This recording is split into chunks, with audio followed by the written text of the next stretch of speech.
Quero saudar a amada igreja na santa e gloriosa paz do Senhor, amém? Glória a Deus. Eu gostaria que você ficasse de pé, só mais um momento, por favor, nesta noite.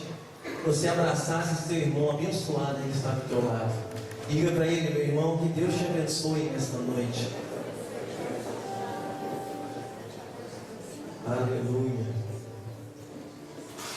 Deus te dê vitória nesta noite. Amém?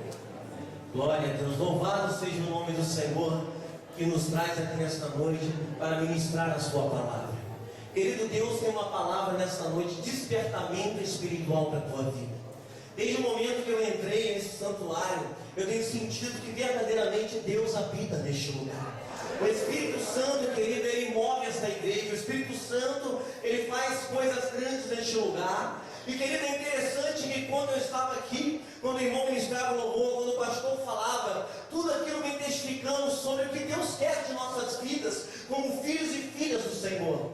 Querido, se nós realmente queremos chegar a algum lugar, nós temos que entender que devemos obedecer a Deus. Nós devemos realmente entrar no querer do Senhor. E, querido, o tema que o Senhor me dá nesta noite para a palavra de Deus é trazendo a presença de Deus comigo. Eu gostaria que você olhasse para o teu irmão nesta noite e dissesse para ele assim: olha, traga Deus com você todos os dias. Aleluia. Pode tomar assento, meu amado, minha amada irmã. Abra sua Bíblia, por favor, em 1 Samuel, capítulo 4, a partir do versículo 6. Samuel, capítulo 4, 1 Samuel, capítulo 4, a partir do versículo 6. Amém? Depois você mantenha a sua Bíblia aberta, porque ela aberta é a boca de Deus falando contigo neste lugar. Amém? Eu quero dizer também aos amados irmãos, podem ficar à vontade. Você pode adorar a Deus nessa noite. Você pode glorificar o Senhor, porque Ele é o Rei da glória, Ele é soberano, Ele é o Senhor da vida, e Ele está aqui para nos dar vida e vida com abundância nessa noite. Amém, igreja? Glória a Deus. E os filisteus, ouvindo a voz de júbilo, disseram: que voz de tão grande júbilo é essa no arraial dos hebreus? Então souberam que a arca do Senhor era vinda ao arraial. Tendo que os filisteus se atemorizaram, porque diziam: Deus veio ao arraial. E diziam mais: ai de nós, que tal nunca jamais nos sucedeu. Então, como eu disse, o tema desta mensagem tem tudo a ver com esta arca. Porque esta arca, querida, ela simbolizava no povo de Israel, no povo hebreu, a presença de Deus com eles, a presença do Deus vivo. Porque nesta arca, querido, havia 3 utensílios muito importantes para o povo de Israel naquela época.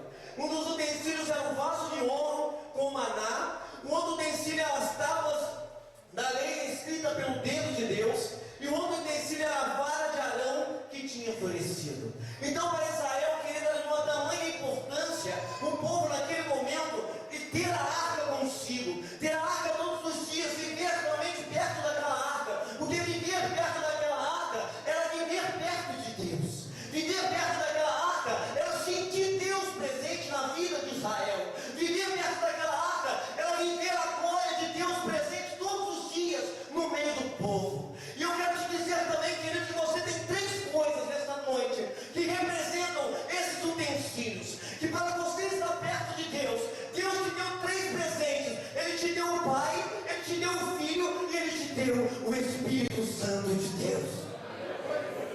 Então, querido, você precisa estar perto desses 3 utensílios, como Israel estava perto desta arca que representava Deus naquele lugar. Por que estou dizendo isso para você nesta noite? Para você entender, querido, a importância de se ter um Deus presente em nossas vidas. A importância de todos os dias, ao nosso deitar e ao nosso levantar, nós entendemos que existe um Senhor da vida, aquele que realmente tem contemplado nossa vida nessa terra e tem guardado nossas almas. Então, querido, nós vamos entender nesta noite que nós, como cristãos, como homens e mulheres de Deus que somos, nós temos que vigiar, nós temos que obedecer, nós temos que estar em santidade, nós temos que ter reverência, como foi aqui falado, nós temos que ter uma postura cristã diante do Deus vivo.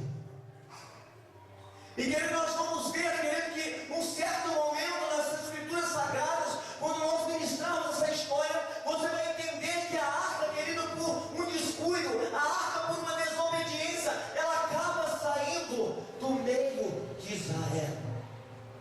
Eu te convido a acompanhar comigo nesta noite, aí em 1 Samuel 3, versículo 13.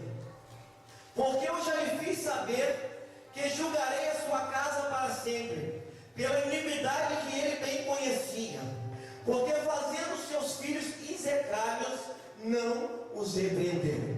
Querido, para você entender, eu estou falando do sacerdote Eli, um grande homem na terra, um homem de visão espiritual, mas Eli tem um fracasso em seu ministério. Eli, querido, acaba fracassando naquilo que Deus o tinha chamado. E a Bíblia nos diz que antes deste homem, Samuel, que Deus usara para falar com Eli, já tinha um outro homem, um tempo atrás, que foi também usado para avisar Eli que ele tinha que consertar a sua casa, ele tinha que colocar em ordem aquilo que Deus queria que ele colocasse. E querido, é interessante que Eli, querido, não corrige seus filhos. Querido, segundo os estudiosos da Bíblia, nós procuramos estudar um pouco. Esses seduziam as mulheres que serviam à porta do tabernáculo. Estamos falando aqui de Ofni e Finéias, os filhos de Eli, a qual Eli não corrigiu, a qual Eli não realmente se importou a colocar no querer de Deus. Aqueles que realmente, querido, não tinha vigiado a sua vida espiritual, não tinha vigiado a sua liderança. Sabe o que eu entendo aqui? Você como homem e mulher de Deus, você como sacerdote do Senhor neste lugar, você como sacerdotisa de Deus, você como ministro da tua casa. Sabe o que o Espírito Santo quer dizer para você nessa noite? Filho e filha minha, coloca aquilo que tem que colocar em ordem. Seja o homem e a mulher de Deus valente da tua casa. Querido, quem manda naquele lugar é você. Você, porque Deus te levantou como sacerdote, você é geração eleita. Você é escolhido de Deus. Você, querido, é algo precioso na presença do Deus vivo. E, querido, acaba acontecendo aquilo que Eli não esperava. Acaba acontecendo aquilo que Eli talvez menos queria para a sua vida e para o seu ministério. Querido, entenda bem. Muitas vezes Deus tem usado a vida do pastor. Muitas vezes Deus tem usado uma irmã de oração. Muitas vezes Deus tem usado um ministro de oração para falar contigo. Querido, sabe o que eu aprendo aqui? Não deixe as coisas chegarem a acontecer, mas, querido, se coloca na posição de filho e filha de Deus. Levanta a cabeça e mostra que você realmente é um escolhido de Israel, é um escolhido todo-poderoso, que você não nasceu para perder aquilo que Deus te deu. E Deus te deu, querido, como eu disse aqui nesta noite, a unção do Espírito Santo. Glória a Deus. Acompanhe comigo capítulo 4, versículos 17 ao 22. Então respondeu o que trazia as novas e disse: Israel fugiu de diante dos filisteus. E houve também grande destroço entre o povo, e demais disso, também teus dois filhos, Ofni e Finéias, morreram, e a arca de Deus é tomada.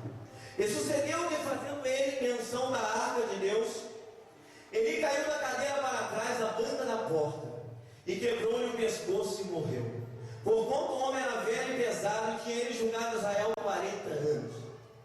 Estando sua nora, a mulher de Finéias, grávida, e próxima ao parto, e ouvindo estas novas de que a arca de Deus era tomada, e de que seu sogro e seu marido morreram, encurvou-se e deu à luz, por conta as dores lhe sobrevieram. E ao tempo que ia morrendo, disseram as mulheres que estavam com ela: Não temas, pois tiveste um filho. Ela, porém, não respondeu, nem fez caso disso. E chamou o menino e acabou, dizendo: Foi-se a glória de Israel, porquanto a arca de Deus foi levada presa, por causa de seu sogro e de seu marido. E disse: De Israel a glória é levada presa, pois é tomada a arca de Deus. Querido, é interessante, querido, que nós vemos aqui que quando a notícia chega um homem da guerra dos filisteus, um homem de Benjamim, E este homem chega para o sacerdote e diz: olha ali, a arca foi roubada. Em outras palavras, aquilo que ele deve ter batido na alma e no coração de Eli, de uma tal maneira que Eli, querido, cai para trás e morre, porque, querido, aquele que vive com a presença de Deus não consegue mais viver sem ela. Aquele que tem uma experiência com o Espírito Santo não consegue viver mais sem Deus. Aquele que realmente quer, querido, a presença na glória de Deus não consegue mais viver nesta terra sem a presença do Deus Todo-Poderoso. Aleluia. E, querido, é interessante, querido, que ali é a morte de um homem, a morte da sua nora. Mas, querido, é interessante que no momento em que aquela mulher está indo morrer, querido, ela está indo a falecer, é interessante que ela bota um nome estranho em seu filho: Icabod. Icabod significa sem glória. Em outras palavras, foi-se a glória de Israel. Tudo acabou, e aquela mulher, querido, bota um nome estranho. Imagine, querido, numa chamada de uma sala de aula, se chama Alexandre, se chama Nelson, se chama Eduardo, se chama Leonardo, e de repente alguém vira no meio da sala e fala: e acabou. Ia soar estranho, não é verdade? Mas a decepção era tão grande daquela mulher, a decepção era tão grande daquela família, querida, a decepção era tão penetrante na alma daquele sacerdote, por não vigiar, por não entender aquilo que Deus realmente já tinha avisado a ele. A glória de Deus se vai, e a glória significa a honra, o louvor, a majestade, o brilho que acompanham a presença e o poder de Deus. É isso, querido, que Israel perde no momento em que Israel não se posiciona diante de Deus. Sabe que o Senhor, querido, quer falar contigo nesta noite através desta palavra: levanta-te e resplandece, porque já vem a tua luz e a glória do Senhor vai nascer sobre ti. Glória a Deus. O que o Senhor quer nesta noite, querido, é que você volte a brilhar nesta terra. O que o Senhor quer nesta noite, querido, é que você fique de pé e você se levante como homem e mulher de Deus, que foi chamado pelo Deus de Israel. E, querido, se posicione, porque a glória do Senhor há de brilhar sobre a tua vida. Glória a Deus. E, querido, eu imagino, querido, Israel acostumado com a presença de Deus naquele momento. Eu imagino Israel naquele momento, querido, contristado, depressivo, um povo abatido, um povo angustiado, um povo triste, porque, querido, a única coisa que pode te derrubar essa terra da presença do Senhor não é o irmão que fala mal de você, não é teu vizinho que aponta para a tua vida, não é aqueles, queridos, que fofocam sobre a tua vida. A única coisa que te tira da presença é o pecado, a iniquidade. Fora isso, querido, ninguém poderá nos separar do amor que está em Cristo Jesus. E a arca é roubada, e a presença de Deus é levada. Querido, eu não sei como está a tua vida nesta noite. Eu não sei como você adentrou este santuário nesta noite. Eu não sei como está a tua vida, meu amado e minha amada irmã. Porque muitas vezes, querido, nós refletimos um sorriso combate, mas quando na verdade, querido, na nossa alma, no nosso coração às vezes está triste. Nós sorrimos para a igreja para mostrar uma imagem, mas, querido, Deus nesta noite, Ele quer fazer você sorrir com a alma. Deus quer que você sorria com o coração. Deus quer te devolver aquilo que foi roubado dentro da tua casa. Deus, querido, quer nesta noite, meu querido e minha querida irmã, mostrar para você quem é Deus na sua vida.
você não serve um Deus que jamais empatou ou foi derrotado.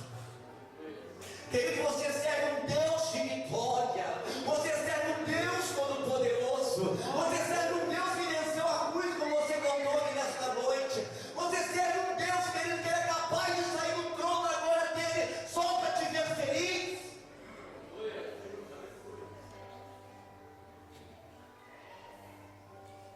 Deus vai te devolver aquilo, querido, que precisa ser devolvido na tua casa. Deus vai trazer de volta, querido, aquela unção que brotava dentro do teu lar. Deus vai trazer de volta, querido, o brilho do Espírito Santo sobre a tua vida nesta noite. Querido, Deus está, querido, realmente corrigindo, porque Deus corrige a quem Ele ama. Deus vai te colocar no prumo para te levantar, para te exaltar, para você glorificar o teu Deus, para todos que olharem para a tua vida possam entender que há Deus em Israel, há Deus na minha vida, há Deus que eu sirvo. E é interessante, querido, é interessante, pastor Eduardo, que Deus sempre levanta alguém para levantar o Israel dele de novo. Imagina Israel triste. Aí Davi, querido, assume o reino. Aquele Davi, aquele pequenininho, aquele homem que talvez a sociedade, querido, não dava nada por ele. Aquele, meu amado e minha amada irmã, quando Deus manda ungir um rei em Israel, Samuel olhou a aparência primeiramente. É aquele, querido, que talvez o homem não dava nada por ele. É ele que Deus levantou. É ele que Deus exaltou. É ele que Deus fez levantar novamente a glória de Israel. Abra tua Bíblia comigo em 2 Samuel. 2 Samuel capítulo 6. Aleluia. Glória a Deus. Você pode exaltar Deus esta noite. Você pode adorar o teu Deus neste lugar. Você pode, querido, glorificar, porque Deus quer trazer de volta aquilo que foi perdido. Aleluia. Amém, igreja?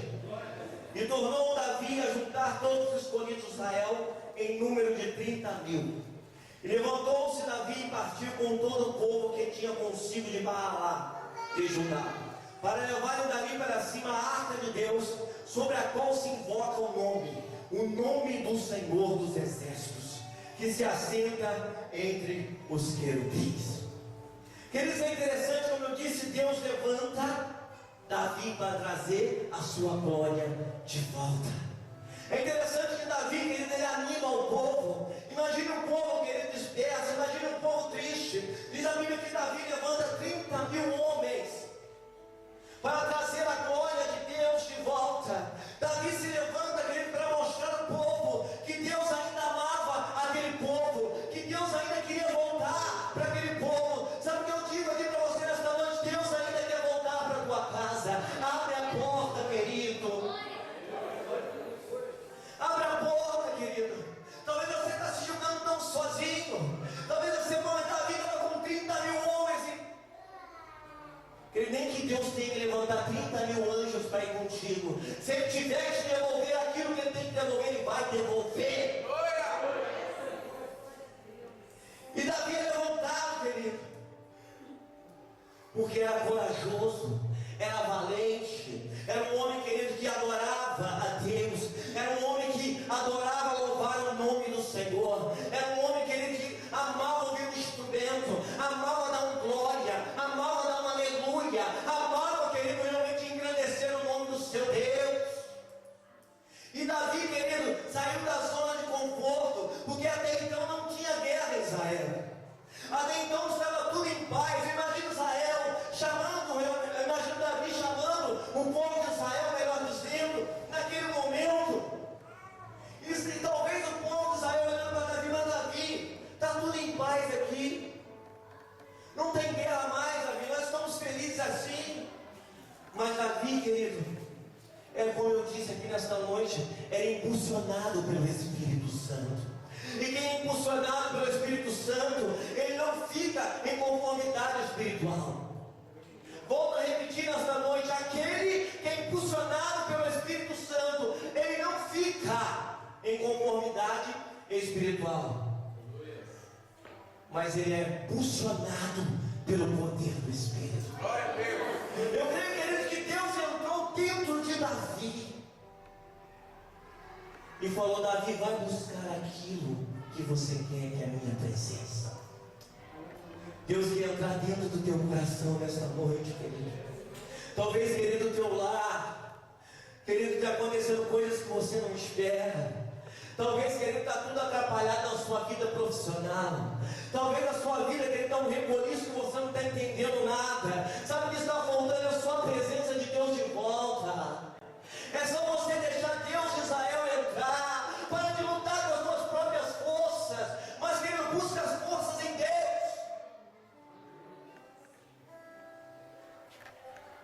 E, querido, Davi se levanta